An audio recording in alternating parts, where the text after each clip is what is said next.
എൽ.ഡി.എഫ് മേഖലാ ജാഥകൾക്ക് ആവേശം പോരാ. 3 ജാഥകളായി നടത്തിയത് ദോഷം ചെയ്തു. സി.പി.ഐ സംസ്ഥാന എക്സിക്യൂട്ടീവിൽ വിമർശനം. 3 എൽ.ഡി.എഫ് മേഖലാ ജാഥകളും പാളി. കസേരകൾ ഒഴിഞ്ഞുകിടന്നു. വിമർശനവുമായി സി.പി.ഐ. എൽ.ഡി.എഫിന്റെ മേഖലാ ജാഥകൾക്ക് ആവേശമുണ്ടാക്കാനായില്ലെന്ന് സി.പി.ഐ സംസ്ഥാന എക്സിക്യൂട്ടീവിൽ വിമർശനം. മേഖലാ ജാഥകൾ വേണ്ടത്ര ശ്രദ്ധിക്കപ്പെട്ടില്ലെന്നാണ് പ്രതിനിധികളുടെ വിലയിരുത്തൽ. 3 ജാഥകളായി നടത്തിയത് തിരിച്ചടിയായെന്നും സി.പി.ഐ സംസ്ഥാന എക്സിക്യൂട്ടീവ് വിലയിരുത്തി. 3 ജാഥകളായി നടത്തിയതിനാൽ പ്രധാന നേതാക്കൾ വിവിധ ജാഥകളായി വിഘടിച്ചു പോയതുകൊണ്ട് ആവേശം ചോർന്നുപോയെന്നാണ് വിലയിരുത്തൽ.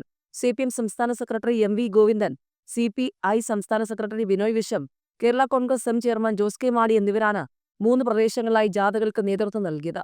മേഖലാ ജാഥകളായി തിരിക്കാതെ സംസ്ഥാന ജാഥ നടത്തിയിരുന്നെങ്കിൽ കൂടുതൽ ചലനമുണ്ടാക്കാൻ സാധിക്കുമായിരുന്നുവെന്ന വിലയിരുത്തലാണ് സി.പി.ഐക്കുള്ളത്. ജാഥകൾക്ക് വേണ്ടത്ര പൊതുജന ശ്രദ്ധയോ മാധ്യമ ശ്രദ്ധയോ ലഭിച്ചില്ലെന്നാണ് സി.പി.ഐയുടെ വിലയിരുത്തൽ.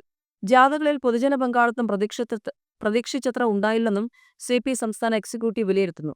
ജാഥകൾ വൻ വിജയമായെന്ന് സി.പി.എം നേതാക്കൾ ആവർത്തിച്ച് അവകാശപ്പെടുമ്പോഴാണ് സി.പി.ഐ സംസ്ഥാന എക്സിക്യൂട്ടീവിൽ ഈ രീതിയിൽ വിമർശനം ഉയരുന്നത് എന്നത് ശ്രദ്ധേയമാണ്.